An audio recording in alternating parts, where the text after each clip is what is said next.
की न्यूज, खबरों का सार।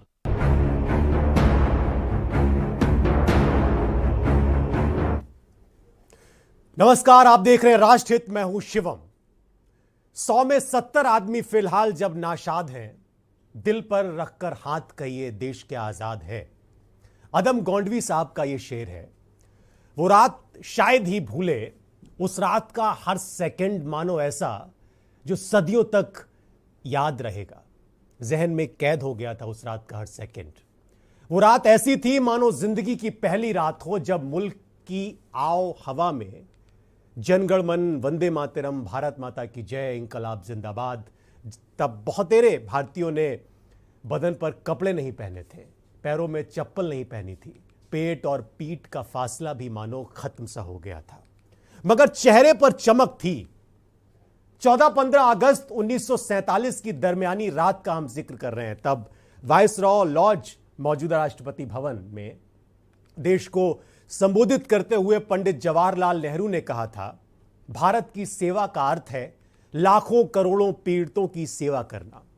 इसका अर्थ है निर्धनता, अज्ञानता और अवसर की असमानताओं को मिटाना। हमारी पीढ़ी के सबसे महान व्यक्ति की यही इच्छा है कि हर आंख से आंसू मिटे। यह पंडित नेहरू के उस ऐतिहासिक भाषण का अंश है जिसे ट्रिस्ट विद डेस्टिनी या नियति से साक्षात्कार कहा जाता है। यह अजीब विडंबना है कि जिस तरह आजादी मिलते समय लोग देश के भविष्य को लेकर शंका से भरे हुए थे, उसी तरह आज आजादी के 75 साल बाद यह आशंका देश को घेरे हुए है कि उस वक्त का संकल्प कभी पूरा हो पाएगा या नहीं। देश अंतिम पायदान पर खड़ी एक महिला को राष्ट्रपति की कुर्सी बैठाकर गौरवान्वित है, मगर जमीनी हकीकत कुछ और बयां कर रही है। हमारे समाज को अभी भी छुआछूत से आजादी नहीं मिली है और राष्ट्रहित में आज हम मजबूर हो गए हैं इस मुद्दे को उठाने के लिए। वैसे हर जगह आजादी के अमृत महोत्सव का जिक्र हो रहा है, लेकिन हम मजबूर हैं कि हम इस तस्वीर को, इस कहानी को, इस सच्चाई को आपको दिखाएं। राजस्थान के जालौर में जातिगत भेदभाव और छुआछूत की इसी बुराई ने 9 साल की एक मासूम दलित बच्चे की जान ले ली।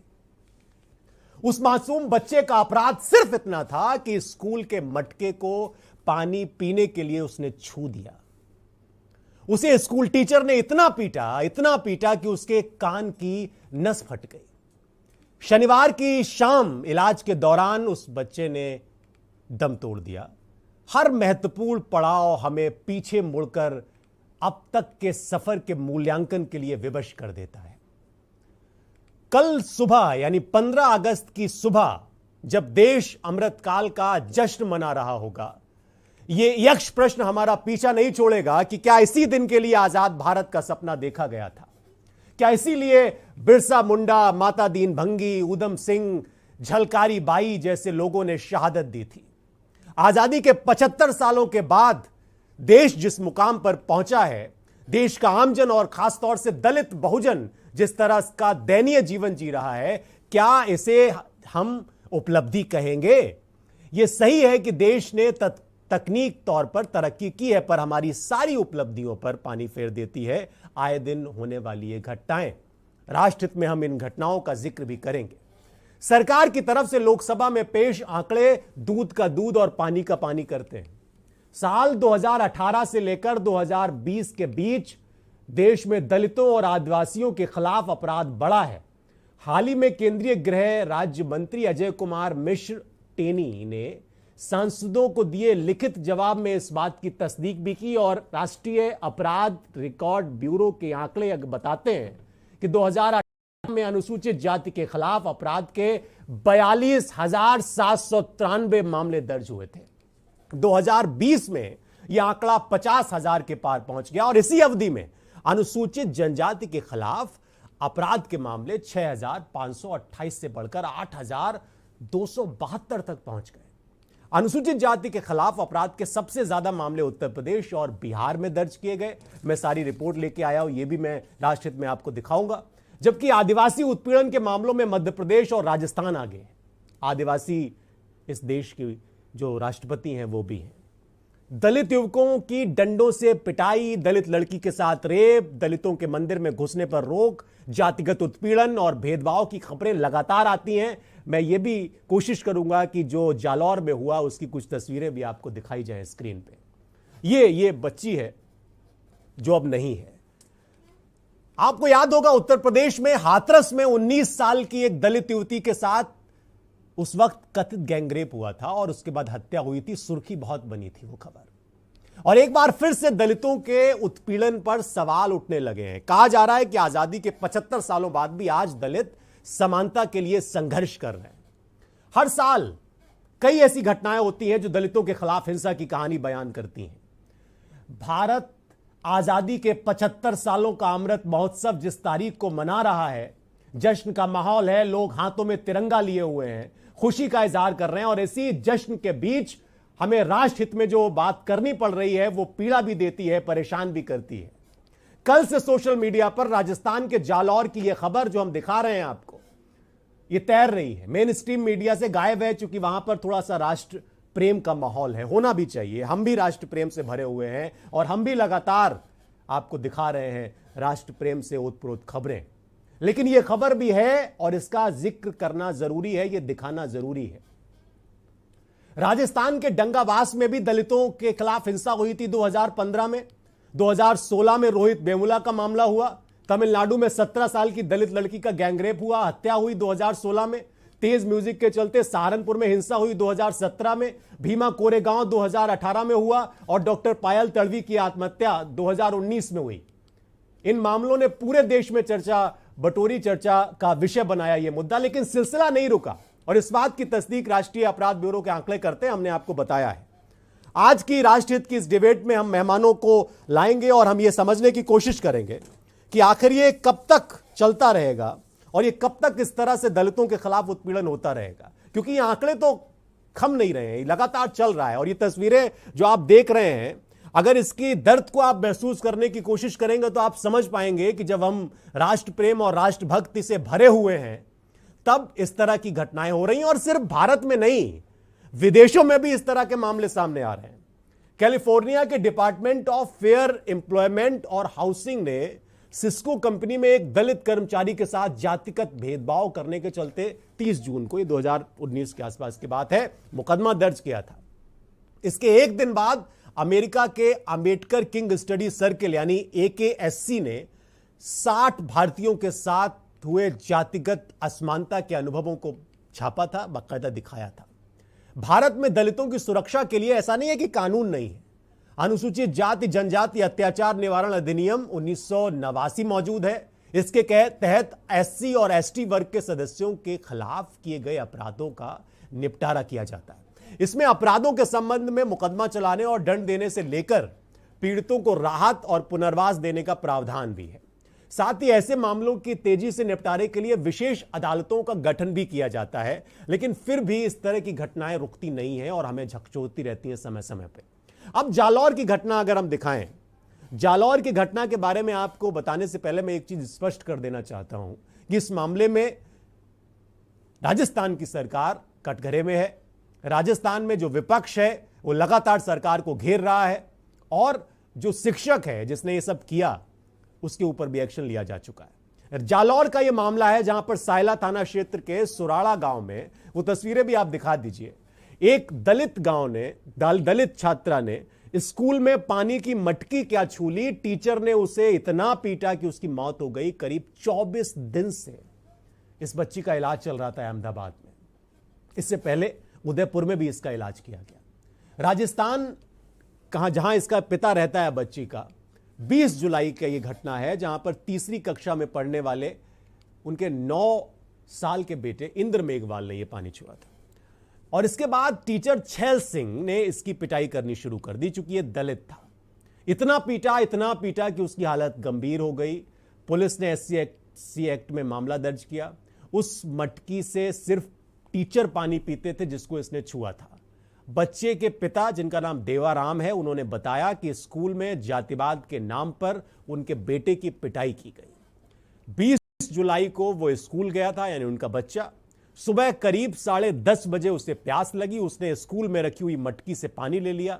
यह बात शिक्षक को बर्दाश्त नहीं हुई, जिसका नाम छैल सिंह था, और उसने उसको पीटना शुरू कर दिया। छैल सिंह ने इंद्र को बुलाया, पीटा, उसकी दाहिनी आंख और कान में अंदरूनी चोटें आई, उसको जातिसूचक शब्दों से अपमानित किया गया। और इसके बाद जब उसकी तबीयत खराब हो गई तो उसका इलाज कराया गया जालौर डिस्ट्रिक्ट हॉस्पिटल में, लेकिन वहां पर उसको जब फायदा नहीं हुआ तो उसको उदयपुर रेफर किया गया और वहां से अहमदाबाद रेफर किया गया। यहां इलाज के दौरान बीते शनिवार को सुबह करीब 11 बजे उसकी मौत हो गई। घटना के बाद मुख्य ब्लॉक शिक्षा अधिकारी ने जांच कमेटी बनाई। पंचायत प्रारंभिक शिक्षा अधिकारी पीईओ अशोक कुमार दवे और प्रताप राम को यह पूरा मामला सौंपा गया, इसकी जांच सौंपी गई। घटना की जानकारी मिलने के बाद एसपी हर्षवर्धन अग्रवाल, जो वहां के एसपी हैं, और वहां के सीओ हिम्मत सिंह ने बच्चे के घर पहुंचकर सांत्वना दी परिवार को, पीड़ित परिवार को। जालौर सीओ हिम्मत सिंह चारण को यह पूरी जांच सौंपी गई और मुख्यमंत्री अशोक गहलोत ने छात्र की मौत पर दुख जताते हुए पीड़ित परिवार को 5 लाख रुपए का मुआवजा देने की बात कही। उन्होंने एक ट्वीट भी किया जो हम दिखा भी रहे हैं आपको स्क्रीन पे, और यह कहा कि इस मामले में जल्द से जल्द एक्शन लिया जाए। लेकिन यह पूरा मामला इसी तरह से चलता रहा। अभी हम मुख्यमंत्री दिल्ली के जो हैं अरविंद केजरीवाल, उनके कार्यक्रम में हम आपको लेके चलते हैं, तुरंत लौटेंगे। मॉनिटर्स, साउंड इंजीनियर, मॉनिटर,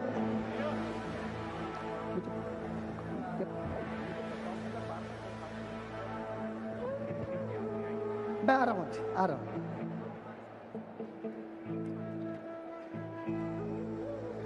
तो जो वंदे मातरम मैं प्रस्तुत करने जा रहा हूं, अब मैं नहीं, पूरा भारत, हम सब साथ में गाएंगे वंदे मातरम।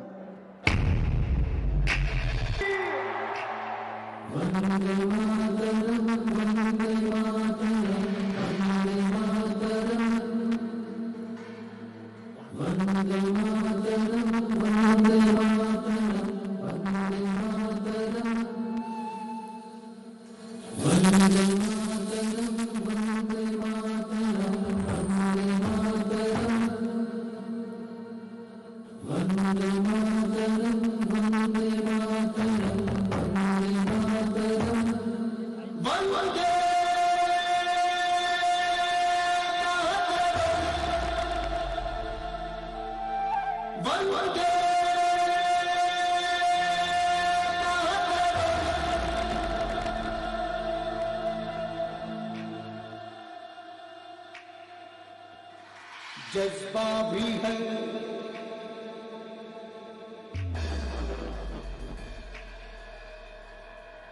हौसला,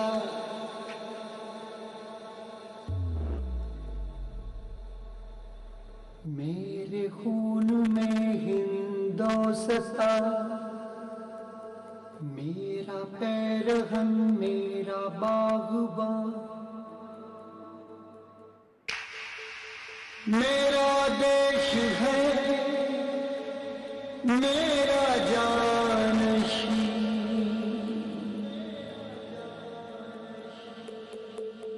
मेरे जिस्म में दिल बन के ये धक धक धड़कता रहता है।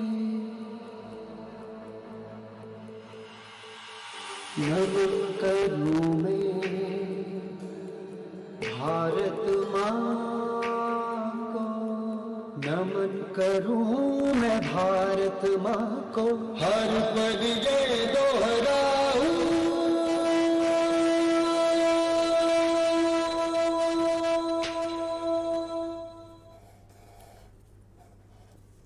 अरविंद केजरीवाल दिल्ली के मुख्यमंत्री झंडा अभियान में एक भव्य कार्यक्रम का आयोजन कर रहे हैं, और ठीक उसी वक्त हम राष्ट्रहित में बात कर रहे हैं उस घटना की जिसने वाकई में एक बार फिर से कई सवाल खड़े किए हैं। हमारे साथ मेहमानों का पैनल जुड़ेगा और हम समझने की कोशिश करेंगे उस जश्न की जिक्र के साथ साथ कि आखिर जालौर, बेमुला और इस तरह की जो तमाम घटनाएं होती रहती हैं, इन पर लगाम क्यों नहीं लग पा रही है। आज जब हम आज़ादी के 75वें वर्ष में हैं और आज़ादी का अमृत महोत्सव मनाया जा रहा है, तब इस तरह की चीजें कितना परेशान कर रही हैं और कितने सवाल खड़े कर रही हैं, इसको रोकने के लिए, इसकी रोकथाम के लिए जो तमाम प्रयास किए गए वो कामयाब क्यों नहीं हुए, उनको लेकर क्यों गंभीरता नहीं बरती जा रही। और ऐसे समय में, क्योंकि हम लगातार इस तरह की खबरें आपको दिखा रहे हैं जिसमें किसी के हाथ काट लिए जा रहे हैं, किसी को इस तरह से प्रताड़ित किया जा रहा है, और ये तो हैवानियत की हद है, जिसमें एक बच्चे को सिर्फ मटकी छूने की वजह से पीटा गया और उसकी मौत हो गई। दिन ऐसा है उसके मरने का कि सवाल उठने लाजमी है। हमारे साथ जो मेहमान जुड़ेंगे उनसे हम आपका तारुफ करा दें। हमारे साथ बीएसपी से भी हमने कोशिश की है कि कोई जुड़े, क्योंकि वो लगातार, मायावती और उनकी पार्टी लगातार दलितों के हित के लिए, दलितों को आगे ले जाने के लिए काम करते रहे हैं। तो बीएसपी से हमारे साथ सद्दाम जी जुड़ सकते हैं, हमारे साथ दलित चिंतक राजेश पासवान जी जुड़ सकते हैं, वो हैं हमारे साथ दिलीप अखिनोत्री जो कि सीनियर जर्नलिस्ट हैं वो जुड़ेंगे, हमारे सहयोगी जो जयपुर में हैं शाहिल खान वो जुड़ रहे हैं, हमारे साथ अरविंद जयतिलक मानवाधिकार कार्यकर्ता और सोशल एक्टिविस्ट हैं वो जुड़ रहे हैं। आप सभी का स्वागत।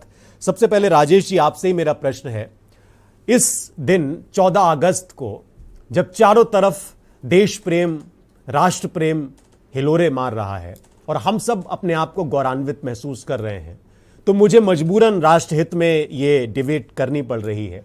मैं सोच रहा था लगातार कि मुझे अपने इस कार्यक्रम में ये मुद्दा उठाना चाहिए या नहीं उठाना चाहिए, क्योंकि चारों तरफ मैं देख रहा हूं बहुत देश प्रेम से परिपूर्ण माहौल है, लेकिन मुझे रहा नहीं गया, इसलिए मैंने ये इशू उठाया है जालौर की घटना का। और इसके साथ जब मैं रिसर्च कर रहा था तो मेरे पास ये कागजों का पूरा पुलिंदा है, ये इतने सारे कागज हैं, करीब 30-40 पन्ने निकले हैं जो अलग अलग घटनाएं होती रही और रहती हैं। मैं आपसे समझना चाहूंगा कि इसके पीछे क्या है, मानसिकता है जिम्मेदार, कानून है जिम्मेदार, क्या जिम्मेदार है, समाज जिम्मेदार है? शुक्रिया, आपने इस हृदय विदारक घटना के ऊपर चर्चा आयोजित की, इसके लिए हम सब आभारी हैं आपके। आपने डिटेल में सब बताया था कि कानून की कमी नहीं है और इतने घटनाओं की भी कमी नहीं है, यह किसी व्यक्ति विशेष की घटना नहीं है, किसी क्षेत्र विशेष की घटना नहीं है, किसी पार्टी विशेष के शासन की घटना नहीं है। आपने बताया था खुद ही कि ये लगभग सभी राज्यों में, पूरे भारत में, हाँ, बिल्कुल, बिल्कुल, उत्तर प्रदेश से लेकर बिहार से लेकर तमिलनाडु तक सब जगह यह प्रवृत्ति विद्यमान है। तो इसीलिए अक्सर होता है कि सत्ता पक्ष विपक्ष में रहते हुए अलग किस्म की अपनी बयानबाजी करता है और सत्ता में रहते हुए अलग किस्म की देखता है। तो मुझे लगता है कि प्रवृत्ति सिर्फ सरकारों की नहीं है, बल्कि यह मानसिकता की प्रवृत्ति है, और उस मानसिकता की प्रवृत्ति है जिसको लगता है कि कितना ही बड़ा अपराध कर दो दलितों के ऊपर, कमजोर वर्ग के ऊपर कितना ही बड़ा अपराध कर दो, उससे छूट मिल जाएगी, उसे न्यायपालिका से, उसे सिस्टम से कोई बहुत अधिक सजा नहीं मिलेगी। तो यह जो मानसिकता है, यह जो सामंती मनोवृत्ति है, जो एहसास कराती है कि आप अपराध कर दीजिए और अपराध के बाद आपको किसी किस्म का पश्चाताप नहीं होगा और सत्ता तंत्र जो उसको बचा लेगा। तो यह जो सत्ता तंत्र वाली मानसिकता, सामंती मानसिकता है, वह सरकारों के बदलने से नहीं बदलती, वो सिस्टम में बनी हुई है। देखिए कितना दुखद है कि घटना 25 जुलाई के आसपास है और 13 अगस्त के बाद वो FIR लिखा जाता है।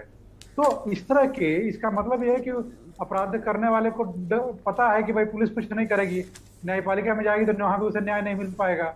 तो यह जो मनोवृत्ति है, यह मनोवृत्ति घातक है, यह मनोवृत्ति क्षेत्र विशेष की नहीं है, बल्कि ये सिस्टम में घर कर गई है। मुझे बहुत दुख के साथ कहना पड़ता है कि आज के दौर में ईमानदारी से, कानून सम्मत तरीके से अपना काम करने वाले लोग अधिक परेशान हैं, और जो कानून को तोड़ते हैं, जिनको लगता है कि वो कुछ भी कर सकते हैं, वो अधिक निर्भीक हैं, अधिक निडर हैं, और निडर होकर के और सत्ता समर्थित होकर के अपने कामों को अंजाम देते हैं। ये बहुत दुखद स्थिति है आज के दौर में। जी बिल्कुल, बिल्कुल सही कह रहे हैं। और ये आंकड़े हैं, इसमें 2018 से 20 तक के जो आंकड़े हैं ये बताते हैं कि 18, 19, 20 और 21, 22 में भी लगातार किस तरह से अलग अलग राज्यों में अपराध बढ़ते रहे, जिसमें राजस्थान और उत्तर प्रदेश जैसे जो स्टेट है, मध्य प्रदेश जैसे जो स्टेट हैं, वो अव्वल हैं इस मामले में। शाहिल हमारे साथ जुड़े हुए हैं, शाहिल जयपुर से हैं। शाहिल, ये पूरी जो घटना हुई, अब जब उस बच्चे की मौत हो गई है तो बड़े हंगामे हो रहे हैं। अब भारतीय जनता पार्टी ने भी सवाल खड़े किए, अशोक गहलोत भी कटघरे में हैं और कुछ लोगों ने तो उनके इस्तीफे की मांग भी कर दी, राज्यवर्धन सिंह राठौड़ ने भी अपनी बात रखी। लेकिन करीब 20 दिनों से मैं देख रहा हूं इसमें बहुत ज्यादा बात नहीं हुई है। आपके पास अपडेट क्या है? और इस घटना के बाद तो यह भी बताया जा रहा है कि कर्फ्यू लगाने तक की नौबत आ गई है जालौर और आसपास के इलाकों में। वो राजनीतिक पार्टियों का तो कहना यही है कि उनको क्या मुद्दा चाहिए होता है जी। जैसे कि अगर कांग्रेस सरकार के राज के अंदर कोई कार्य होता है या कोई घटना होती है तो बीजेपी को मौका मिल जाता है, और बीजेपी के राजकाल के अंदर कोई घटना होती है तो वो कांग्रेस को मौका मिल जाता है। तो एक राजनीतिक तौर है कि राजनीतिक सरकारें जो है वो सिर्फ अपनी कैचातानी में लगी रहती है, छोटी सी बात को मुद्दा बनाती है। लेकिन जो ये गंभीर विषय है कि एक जो मात्र 9 साल का बच्चा था, टीचर ने उसको इतनी बेरहमी से मारा कि जिस तरीके से उसकी मृत्यु हो गई। लेकिन सोचने वाली बात है जो शिक्षा देने वाले लोग हैं, अगर वो ही ना समझो लोगों की तरह इस तरीके से बर्ताव करेंगे, जो शिक्षा दे रहे हैं, हम शिक्षा संकुल जाते हैं, स्कूलों विद्यालयों में जाते हैं कुछ सीखने के लिए, बच्चे जब जाते हैं उन्हें सिखाया जाता है कि किस तरीके से दुनिया चलती है, जो पढ़ाई लिखाई है, किस तरीके से आगे आदमी बनता है, आगे बढ़ता है, किस तरीके से हमारा समाज है, हमारी क्या समाज की विचारधाराएं हैं, क्या हमारा संविधान है। लेकिन इस तरीके के शिक्षकों की जो दरिंदगी सामने आई है उसको देखकर लगता नहीं है कि इस तरीके के अगर शिक्षक हमारे समाज में रहेंगे तो वो समाज के बच्चों को सिखा पाएंगे। और बताया जा रहा है शाहिल बहुत संक्षेप में अशोक गहलोत ने इस पर एक्शन लिया है, जालौर पुलिस प्रशासन ने इस पर एक्शन लिया है, लेकिन इस पे यह भी है जो अभी राजेश जी ने सवाल उठाया कि बहुत देर कर दी। तो कांग्रेस की सरकारें तो कांग्रेस तो बली दलित राजनीति की बात करती है, तो ये देर होने के बाद क्या अभी अशोक गहलोत की सरकार या किसी आदमी की कोई प्रतिक्रिया आई है कि भाई सोते कहां रहे अभी इस दिन?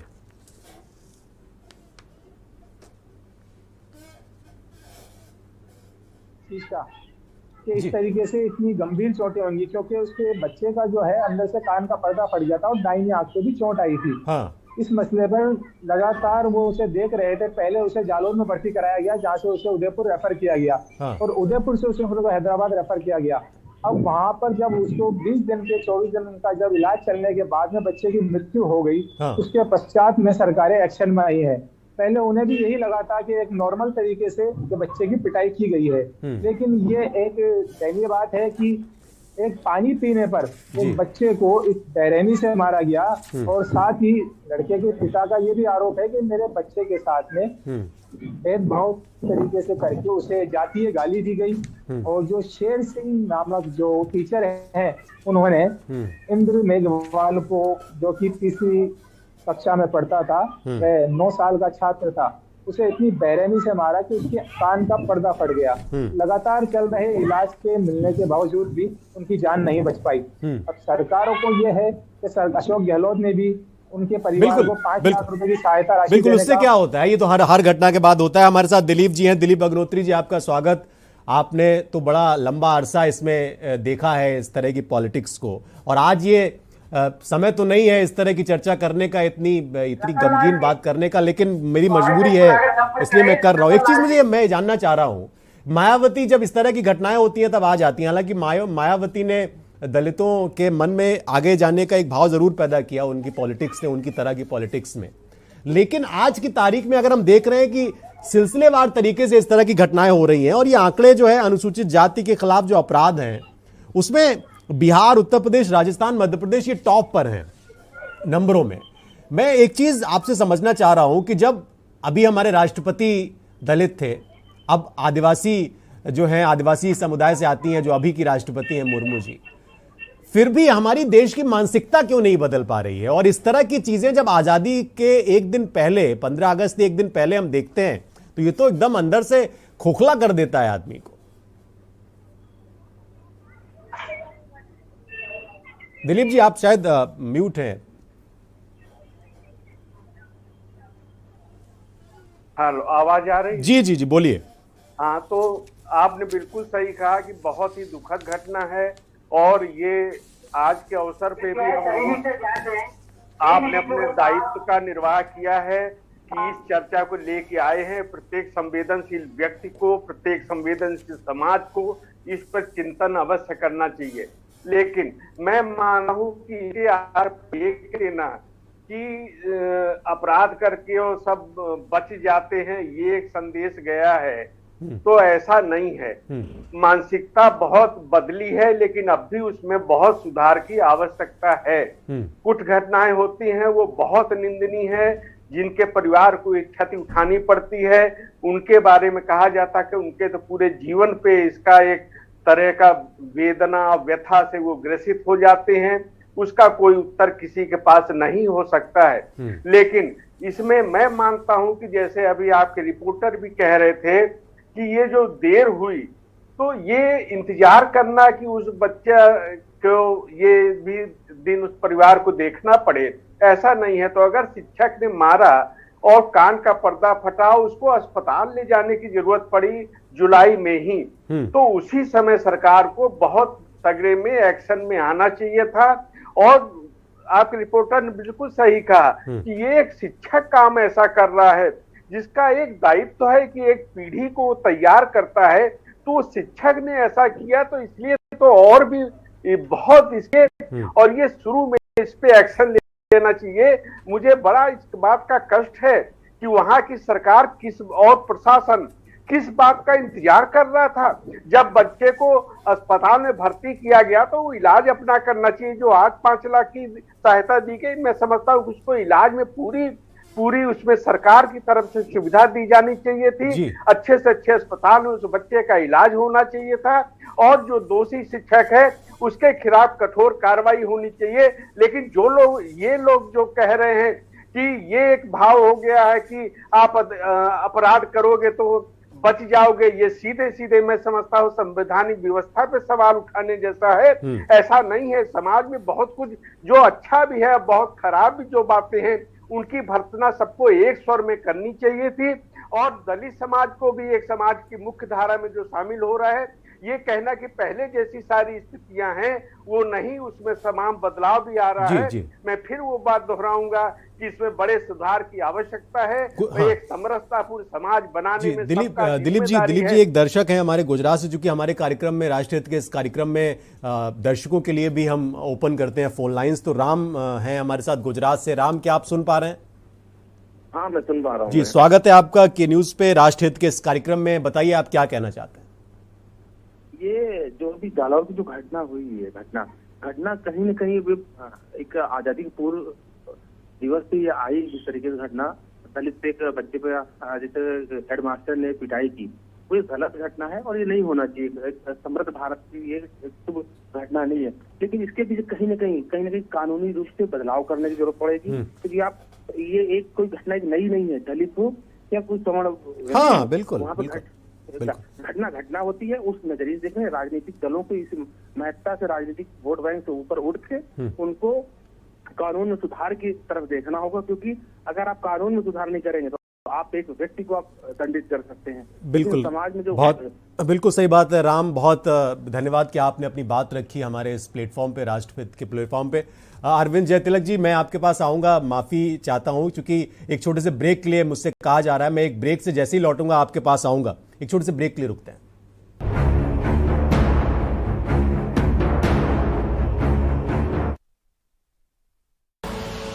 आप देख रहे हैं के न्यूज, खबरों का सारथी।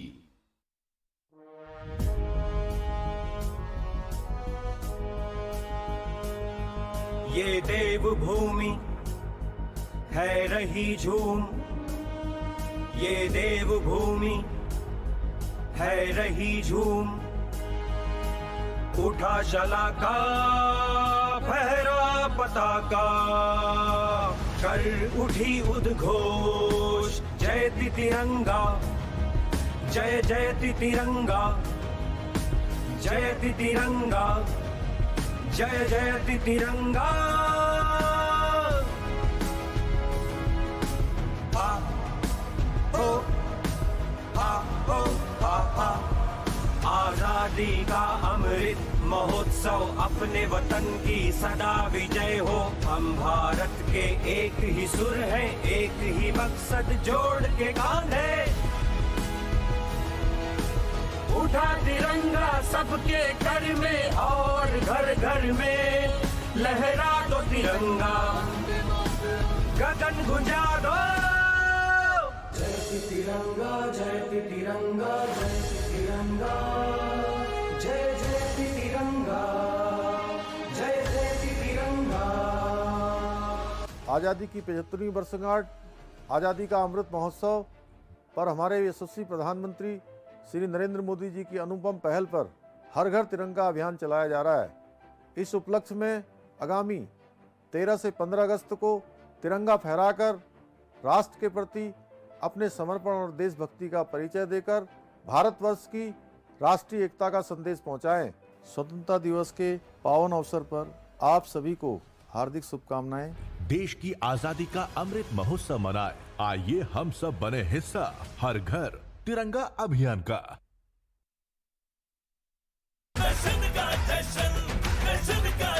जहां इंडिया करे सेलिब्रेशन, वहां होए टशन का जश्न। राजश्री इलायची, टशन का जश्न। सर्वकॉन सिर्फ एक नाम नहीं, भरोसा है 35 सालों का जो आपने किया है हम पे। तभी तो हम हैं India's number 1 servo voltage stabilizer के निर्माता। गोल्डी हिंग का तड़का लगे तो सभी दबा के खाते हैं। गोल्डी हिंग, कण कण में जान। देखें कौन नया खिलाड़ी आया है, समझा देते हैं, प्यार से समझाएंगे। ये तो अपनी जुबान है। जुबान एक हो तो दिल भी एक होने चाहिए। विमल बोलो जुबान केसरी। आप देख रहे हैं के न्यूज, खबरों का सारथी।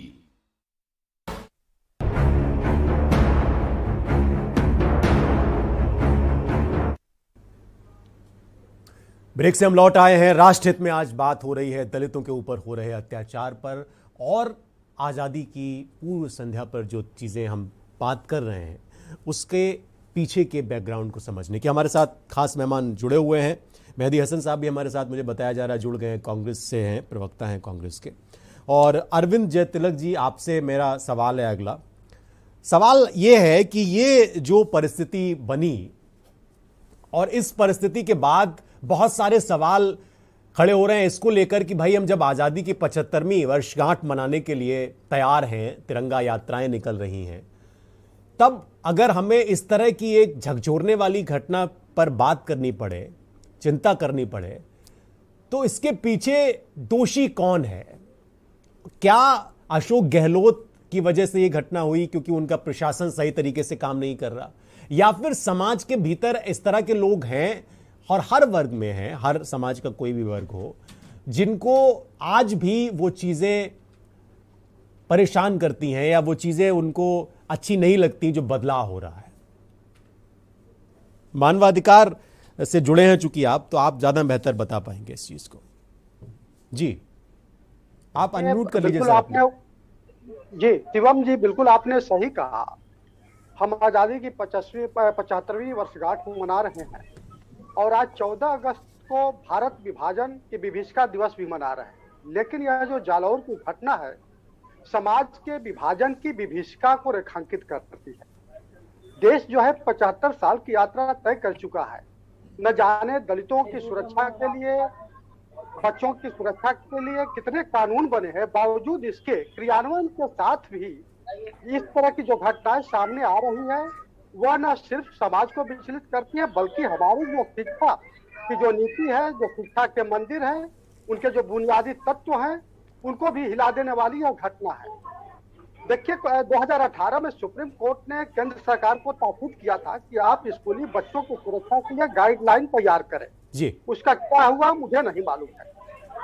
एम्नेस्टी इंटरनेशनल और राष्ट्रीय मानवाधिकार आयोग कई बार कह चुके हैं कि भारत में जो स्कूली बच्चे हैं वह तकरीबन हर चौथा स्कूली बच्चा जो है मानसिक यंत्रणा या यूं कहे आपकी उसमें यौन शोषण भी है, उससे जो है कहीं ना कहीं जो है ग्रस्त है, यानी उसके साथ जाति हो रही है। देखिए आपने बिल्कुल सही कहा कि जो सिस्टम में जो नींद की गोलियां लेकर के लोग बैठे हुए हैं या समझ नहीं पा रहे हैं कि क्या हो रहा है, उनको तो लानत है ही है। लेकिन एक समाज की जो अंतःचेतना होती है और वह समाज जो 75 साल का जो समाज है परिपक्व हो चुका होता है, लगभग आजादी के बाद दूसरी तीसरी एक नई पीढ़ी आ गई है जिसका विचार जो है सार्वभौमिकरण है, दुनिया को देख रही है, परख रही है, दुनिया से जुड़ी हुई है। बावजूद इसके अगर जिस तरह की घटना घटती है जो लोग कंपटीशन दे करके शिक्षक बन रहे हैं उनके अंदर एक संवेदना भी होनी चाहिए। देखिए आपको समझना होगा जी कि अगर हम स्कूल प्रबंधन अगर किसी शिक्षक को नियुक्त करता है, कर्मचारी को नियुक्त करता है, तो सवाल उठता है कि क्या उसके आचरण को, नैतिक व्यवहार की परख नहीं करता है। एक शिक्षक जब स्कूल में किसी बच्चे को पढ़ाता है, लिखाता है, या वो बच्चा कोई थोड़ा 9 साल का बच्चा है, उदंडता उससे लाजमी है। वो कोई साधु संत नहीं हो जाता है 9 साल की उम्र में कि वह चुपचाप बैठा रहेगा या कोई जो है उपद्रव नहीं करेगा। तो क्या एक शिक्षक की जिम्मेदारी नहीं है कि उसको जो है कुछ इस तरह का संज्ञान जैसे अपने बच्चों की उदंडता का संज्ञान लिया जाता है? क्या वह इतना हिंसक हो जाता है कि वह जो है बच्चे को पटक पटक कर मारता है और यहाँ तक कान फाड़ देता है? देखिए सवाल केवल जो है ना केवल एक दलित बच्चे तक सीमित नहीं है। ये इसको बड़े लार्जर परिप्रेक्ष्य में देखना होगा कि पूरे भारत में आप देख लीजिए, बेंगलुरु में भी इस तरह की घटना घटी कि किस तरह एक बच्चे को जो है उसको मार करके उसका शव टॉयलेट में मिला। आप दिल्ली में आपने देखा कि सेप्टिक टैंक में एक बच्चे का शव मिला। तो ये या तो वो बच्चा जो है उसका कान फटा, बाहर इलाज के दौरान मृत्यु हुई। कई घटनाओं में तो आप देखेंगे कि स्कूल के अंदर जो है बच्चे जो है मार दिए गए। तो सवाल लाजिमी है कि आखिर हम किस सभ्य समाज में रहे हैं? क्या इस तरह के जो समाज के जो भेड़िए हैं, चाहे वो जिस संस्थानों में है, प्रतिष्ठानों में है, या जो है राजनीति में है, या सामाजिक विमर्श के दायरे में है, क्या ऐसे लोगों का क्या उचित इलाज नहीं होना चाहिए? कहा जाता है कि कानून की शक्ति धीमी लेकिन महीन किसकी है, लेकिन इतनी धीमी भी ना हो जाए कि उसकी जो पिछावट जो है कहीं नजर न आए, देखने को न मिले, और हालात इतने बदतर हो जाए कि आजादी के 75 साल बाद भी जब हम एक देश में जो है समाज के अंतिम पात के अंतिम व्यक्ति को राष्ट्रपति पद से नवाजते हैं, हम जो है लोकसभा में 86 लोगों को वहां पे हाशिए से उठा करके वहां पहुंचाते हैं, और आज जो है एक बच्चा अगर किसी एक उच्च वर्ग के, प्रभु वर्ग के अगर मटके को छू देता है, पानी को स्पर्श कर लेता है, तो वो उसके जान लेने पर उतारू हो जाता है। यह समाज को अत्यंत जो है विचलित करने वाली और इस बात को भी रेखांकित करने वाले कि समाज में जो एक सामंती मानसिकता जो बनी हुई है, जो समाज का मनोविज्ञान है, वह कहीं ना कहीं जो है कुछ इस मामले में अभी भी जो है निरंकुश है, जहां उसे उदार होना चाहिए। तो यह कुल मिलाकर के घटना को हम लोग शिवम जी कई परिप्रेक्ष्य में देखेंगे। यह केवल जो है एक स्कूल तक का नहीं है, यह एक विचार है, यह एक ऐसा विचार है जो समाज में भेदभाव उत्पन्न करता है, और वह विचार जो है अभी अपनी लंबी यात्रा को तय कर रहा है, पूरे भारत की यात्रा को तय कर रहा है। उसके साथ तमाम लोग हैं, आप देखेंगे कि इसका बचाव करने के लिए तमाम लोग आएंगे, और सबसे जो घृणित कृत्य होगा इस पर राजनीति करना, सियासत करना, और केवल उसे जो है एक आयाम में बांध कर देखना। तो मुझे लगता है कि इन सारी चीजों का जो है एक बड़े पैमाने पर और संवेदनशील तौर से जो है विमर्श होना चाहिए, और आप इसके बधाई के पात्र हैं कि कम से कम इस मसले को आपने उठाया है, और हो सकता है कि आपका देखा देखिए अन्य जो लोग जो है इस मसले को आगे बढ़ाओ। लेकिन मुझे जहां तक लगता है कि इस पर सियासत ज्यादा कूटी जाएगी, सियासत को ज्यादा इस पर जो है गर्म किया जाएगा, और उसका जो है राजनीतिक मुनाफाखोरी का लाभ उठाने की कोशिश किया जाएगा, लेकिन ऐसा नहीं होना चाहिए। ऐसा ही होता चला रहा है, जिसकी वजह से जो है आज इस तरह के हिंसक दृश्य और कृत्य देखने को मिल रहे हैं। शिवम जी बिल्कुल सही कह रहे हैं आप, बिल्कुल सही कह रहे हैं अरविंद जयतिलक जी। और लगातार मैं आज सुबह से देख रहा था, मुझे बड़ा मजबूर होना पड़ा ये कार्यक्रम करने के लिए, चाहे वो किसी भी राज्य का मुख्यमंत्री हो, वो अलग अलग जगहों पर कार्यक्रम कर रहे हैं, वो तिरंगा यात्राएं निकाली जा रही हैं, विभाजन विभीषिका को लेकर बात चल रही है, और अलग अलग जगह पर यह बताने की कोशिश की जा रही है कि हमने अपनी आजादी के 75 वर्षों में क्या हासिल किया है, और 75 वर्ष पहले हमारे ऊपर क्या बीत रही थी, हम अंग्रेजों के गुलाम थे, हमारे ऊपर किस तरह के शोषण किए जा रहे थे, और तमाम तरह की चीजें हो रही थी। किसी भी जाति के आधार पर किसी के ऊपर उत्पीड़न हो, इसका जिक्र नहीं होना चाहिए, लेकिन दलितों के साथ लगातार इस तरह की चीजें होती रही हैं। आज मैं आपको बता दूं कि इस कार्यक्रम की जब हमने शुरुआत की तो दिल्ली के मुख्यमंत्री अरविंद केजरीवाल भी एक कार्यक्रम में थे, और वो झंडा उनका कार्यक्रम था, बढ़िया गाने गाए जा रहे थे। उत्तर प्रदेश के मुख्यमंत्री हैं योगी आदित्यनाथ जी, वो भी एक कार्यक्रम कर रहे हैं विभाजन विभीषिका पर। मेहदी हसन साहब हमारे साथ कांग्रेस नेता हैं, वो जुड़े हुए हैं। मेहदी हसन साहब, आप तो दलितों की राजनीति करती रही आपकी पार्टी लंबे समय तक, और आपकी सरकार जिस राज्य में है वहां पर एक बच्चे के साथ इस तरह की घटना हुई, कार्रवाई करने में आपको इतना लंबा समय लग गया, जब उसकी मौत हो गई तब हंगामा हुआ। आपसे मेरा ये आरोप आप इसको मत लीजिए, ये मैं जानना चाह रहा हूं कि आप जब इतनी कांग्रेस की पॉलिटिक्स हाशिए पे है, तब भी आप इतने शिथिल क्यों हैं?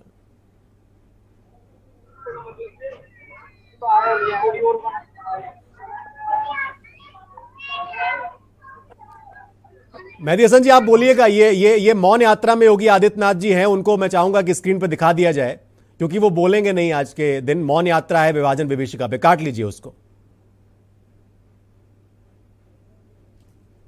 ये तस्वीरें आप देख रहे हैं, योगी आदित्यनाथ जी मौन यात्रा निकाल रहे हैं, उनके साथ केशव प्रसाद मौर्य हैं, और इस तरह की यात्राएं आज पूरे दिन निकलती रही हैं। कल प्रधानमंत्री जी भाषण देंगे लाल किले की प्राचीर से, और ये बहुत सुखद तस्वीरें हैं किसी भी हिंदुस्तानी के लिए, किसी भी देशवासी के लिए, वो दुनिया के किसी भी कोने में क्यों ना हो, लेकिन वो जब इस तरह की तस्वीरें देखेगा तो उसके छाती दो चार इंच जरूर फूलेगी।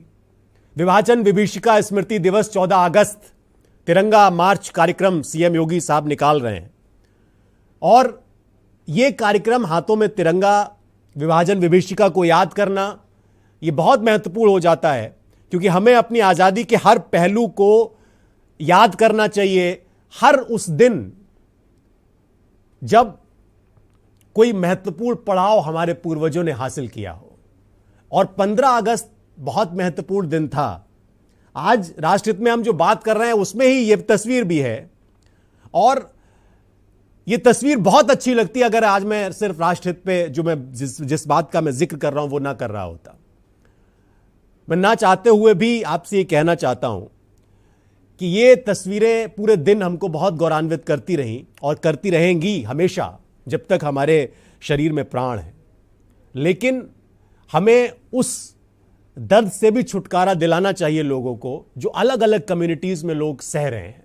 ये लखनऊ में यात्रा निकाली जा रही है, सुरक्षा के व्यापक इंतजामात हैं,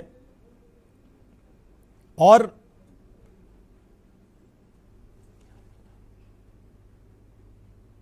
पूरी यूपी कैबिनेट, योगी आदित्यनाथ की पूरी कैबिनेट इसमें शामिल है। मौन यात्रा है, और विभाजन विभीषिका स्मृति दिवस यानी विभाजन के दौरान जो कुछ भी हुआ उसको याद किया जा रहा है, क्योंकि 14 अगस्त 1947 की जो रात थी, वो काली रात, हम लोग तो सिर्फ शब्दों से उसका जिक्र कर सकते हैं, लेकिन उस दर्द को महसूस नहीं किया जा सकता। ये आप तस्वीरें देख रहे हैं, ये मौन यात्रा निकाली जा रही है विभाजन विभीषिका स्मृति दिवस के मौके पर। योगी आदित्यनाथ जी मुख्यमंत्री हैं उत्तर प्रदेश के, वो इस कार्यक्रम में शामिल हो रहे हैं। उनके साथ उप मुख्यमंत्री केशव प्रसाद मौर्य भी हैं, और ये मौन यात्रा है, इसमें बोलेंगे नहीं मुख्यमंत्री जी, और ये भी एक अच्छी बात है कि कम से कम मौन होकर उस दर्द को महसूस किया जाए जो हमारे पूर्वजों ने सहा। आज़ादी के 75 सालों पर तमाम कार्यक्रम हो रहे हैं अलग अलग जगह पर, और उन कार्यक्रमों में से एक कार्यक्रम ये भी विभाजन विभीषिका को याद करते वक्त, क्योंकि 14 अगस्त को पाकिस्तान अपनी आज़ादी का दिन मनाता है और 15 अगस्त को भारत, और ये बहुत महत्वपूर्ण दिन है, क्योंकि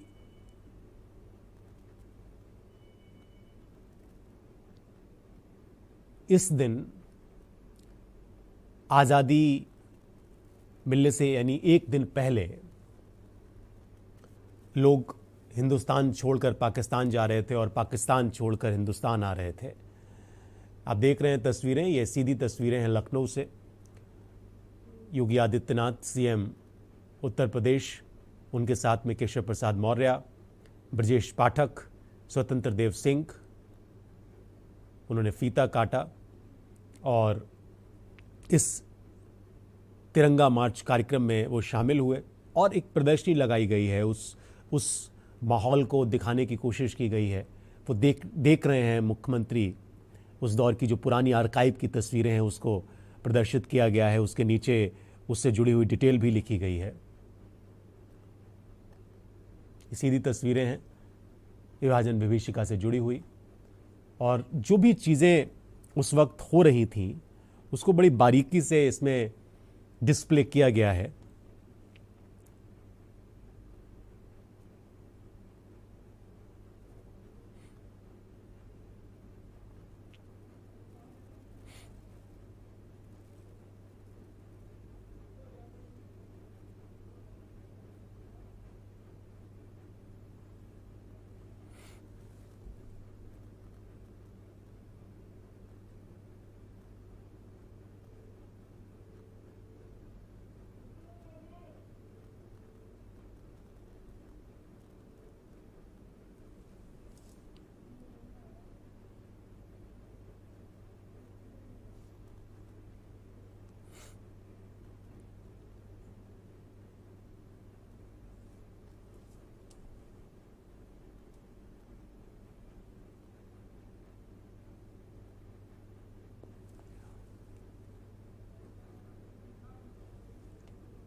उत्तर प्रदेश के मुख्यमंत्री तिरंगा मार्च कार्यक्रम में शिरकत कर रहे हैं। उन्होंने एक यात्रा भी निकाली, विभाजन विभीषिका स्मृति यात्रा, और जो पुरानी चीज़ें हैं आज़ादी के दौर की, उस प्रदर्शनी में उनको दिखाया जा रहा है कि उस ज़माने में आज़ादी के वक्त किस तरह से अपना लोग गुजर बसर करते थे, और उससे जुड़ी हुई स्मृतियां भी यहाँ पर रखी गई हैं। उनसे जुड़े हुए शिलालेख भी हैं और प्रतियां भी हैं जिसमें बताया गया है कि कौन सी चीज़ कब कहाँ कैसे इस्तेमाल की गई। पूरा एक तरीके से उत्तर प्रदेश सरकार का कैबिनेट इस कार्यक्रम में शामिल है। दोनों डिप्टी सीएम भी इसमें शामिल हैं। बीजेपी की ये मौन यात्रा है जिसमें मुख्यमंत्री योगी आदित्यनाथ शामिल हुए हैं तिरंगा मार्च कार्यक्रम, क्योंकि ये 3 दिन का एक आज़ादी के अमृत महोत्सव के उपलक्ष्य में कार्यक्रम आयोजित किया गया है और इसमें जगह जगह पर तिरंगे फहराए जाएंगे।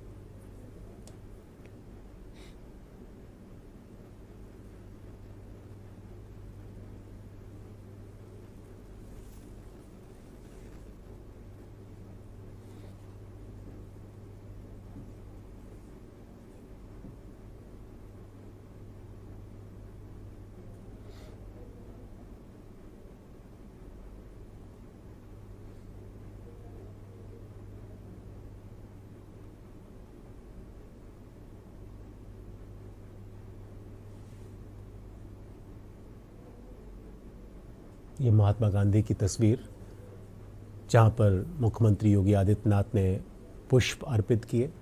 उनके बाद केशव प्रसाद मौर्य ने भी राष्ट्रपिता के चरणों में पुष्पांजलि दी। ये बहुत ख़ास दिन है।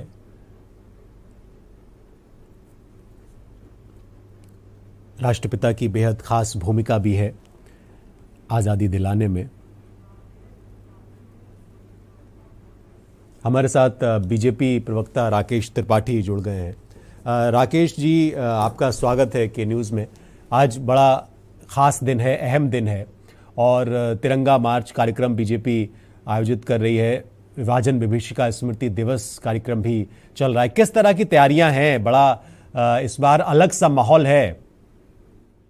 देखिए, पूरे देश के सभी नागरिकों के लिए बहुत सौभाग्य का अवसर है कि देश अपनी 75वीं वर्षगांठ आजादी की मना रहा है।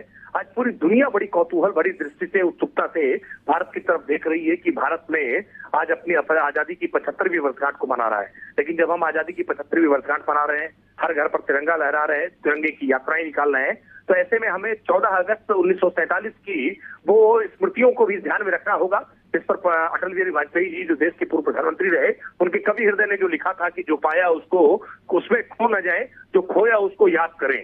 वास्तविकता में 14 अगस्त को जो विभाजन हुआ, उस विभाजन की विभीषिका को भी याद करना बेहद आवश्यक है कि ये आजादी हमें किस कीमत पर मिली है। इस आजादी को पाने में जब हमने देश का विभाजन झेला है, इस देश के विभाजन में लाखों लोगों को बेघर होना पड़ा, हजारों लोगों की जान गई, हजारों महिलाओं की उनकी अस्मिता के साथ समझौता हुआ, उनके साथ बलात्कार हुए, ऐसी क्रूर घटनाएं जो हुई हैं, उन क्रूर घटनाओं को याद करने की आवश्यकता है। और ये भी याद करने की, समझने की जरूरत है कि इस देश को एकात्म स्वरूप में बांधे रखने में ये जो पाकिस्तान की जाहिलियत भरी मानसिकता है, ये पाकिस्तान के एक देश के उदय के साथ ही ये मानसिकता खत्म नहीं हुई है। इस देश में पृथक खालिस्तान बनाने की मांग रही हो या एक फिर इस्लामिक नए राष्ट्र की डिमांड जैसे बढ़ती रही हो, इस प्रकार की जाहिलियत भरी मानसिकता को निष्प्रभूत करने के लिए यह आवश्यक है कि हम उस कीमत को याद करें कि देश ने अपनी आजादी की क्या कीमत चुकाई है, किन कारणों से देश का विभाजन हुआ, किन कारणों से पाकिस्तान और पूर्वी पाकिस्तान का जन्म हुआ। हमको उन सब बातों को आने वाली पीढ़ी को याद दिलाने की आवश्यकता है। और इसी संदर्भ में आज पूरा भारत की विभाजन विभीषिका दिवस के रूप में 14 अगस्त 1947 को याद कर रहा है। और आने वाले समय में हमको ऐसी कोई विभाजन को सामना न करना पड़े, देश में कोई फिर पुनः विभाजन न होने पाए, इसके लिए हमको संकल्प लेने की आवश्यकता है। भारत का स्वरूप कैसे एक अखंड बना रहे, एक राष्ट्र श्रेष्ठ भारत के रूप में कैसे राष्ट्र आगे बढ़े, भारत आगे बढ़े, ये आज अपने आप से संकल्प लेने का दिन है। बहुत धन्यवाद राकेश जी बात करने के लिए के न्यूज़ के साथ। ये जो आप तस्वीरें देख रहे हैं, ये विभाजन विभीषिका स्मृति दिवस कार्यक्रम की तस्वीरें हैं।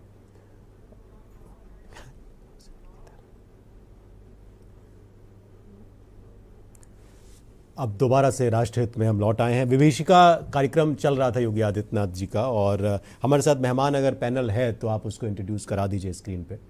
ये विभीषिका एक जिसका हम जिक्र कर रहे हैं वो भी एक विभीषिका है, और इत्तेफाक ये है या संयोग आप इसको कह सकते हैं कि ये भी 14 अगस्त के दिन ही हमको सहनी थी, बात इस पर करनी थी। हालांकि घटना कल की है, लेकिन जो जालौर में हुआ दलित बच्चे के साथ, वो दोबारा ना हो। हमारे साथ जो गेस्ट हैं उनको आप स्क्रीन पर ले आइए, क्योंकि अब कार्यक्रम भी ख़त्म होने को है, तो उनसे हमें बात कर लें। हमारे साथ मेहदी हसन साहब है। आपसे सवाल मेहदी साहब हमने पूछा था, ये तो बड़ी हार हो गई ना, ये तो बड़ा गलत हुआ। आपकी सरकार है, कांग्रेस तो दलितों की चिंतक रही है, दलितों के बारे में बड़ी बात की है उन्होंने, लेकिन आपको रिपोर्ट लिखने में इतना समय लग गया, बताइए। देखिए, ऐसा नहीं है, इस तरह की घटना तो निंदनीय है, ये है।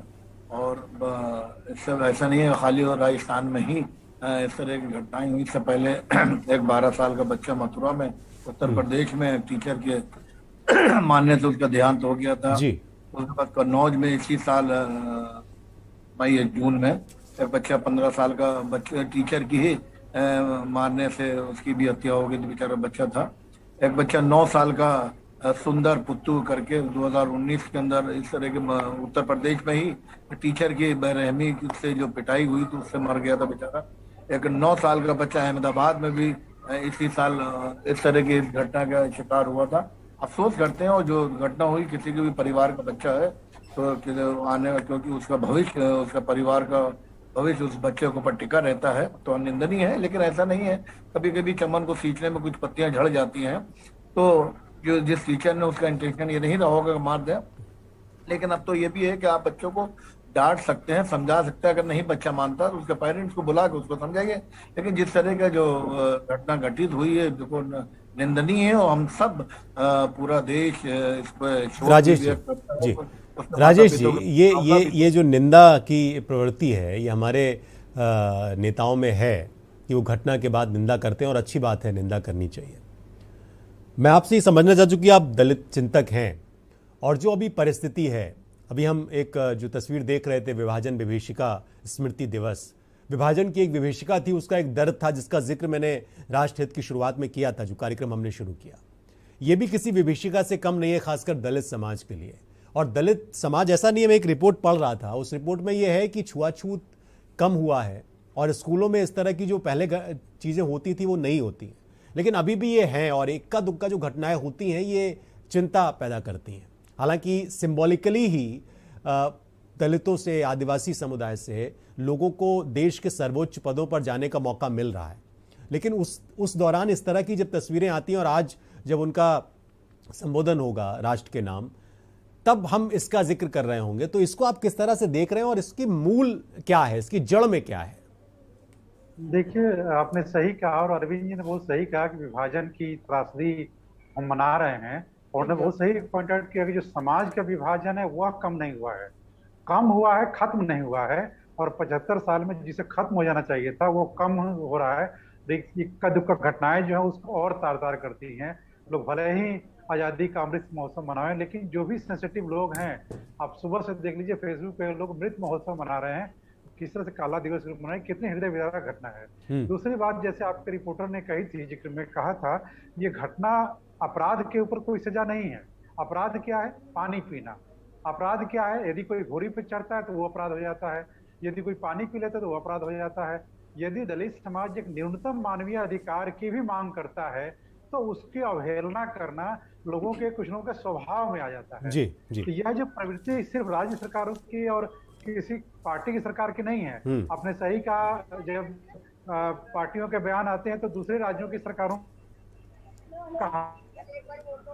जी करके और उसको जस्टिफाई करते चीजों को, लेकिन ये जो प्रवृत्ति है, ये जो स्वभाव है, यह स्वभाव कहीं ना कहीं और बढ़ता है यदि सत्ता द्वारा उसको संरक्षण मिलता है। जी। ऐसा क्यों है कि घटना कानूनों में कमी नहीं है, और एक्ट तो बहुत ही बड़ा एक्ट है, लेकिन एक्ट के होने जो न्याय नहीं मिल पाता, बिल्कुल सही बात, बिल्कुल सही बात है।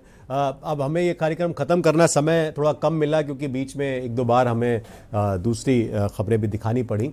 आप सभी मेहमानों का बहुत शुक्रिया कि आपने हमें अपना समय दिया, और राष्ट्र हित में ये बात उठाना मुझे लगा कि सही है कि जो दलितों के ऊपर, खासकर उस दलित बच्चे के साथ जो हुआ वो नहीं होना चाहिए था और उसको रोके जाने की ज़रूरत थी, और उस पर सरकार को पहले संज्ञान लेने की ज़रूरत थी। तो शायद हम आज इस आज़ादी की पूर्व संध्या पर इस तरह की चर्चा न कर रहे होते और हमको शर्मसार न होना पड़ता। ये अच्छी अच्छी जो तस्वीरें आ रही हैं चारों तरफ से, वो हमको और सुखद एहसास कराती अगर इस तरह की घटनाओं को रोकने के लिए सरकारें, व्यवस्था थोड़ी सी और फॉरवर्ड सोचती, और जो समाज है वो भी थोड़ा सा फॉरवर्ड सोचता, क्योंकि अब हम बहुत आगे निकल आए हैं, देश विश्व गुरु बनने की दिशा में है जैसा कि सरकार कहती है। तो ऐसे में इस तरह की घटनाएं शोभा नहीं देती। राष्ट्र हित में आप लोगों ने देखा इसको, इसके लिए आपका बहुत आभार, बहुत धन्यवाद। आप देखते रहिए के न्यूज़।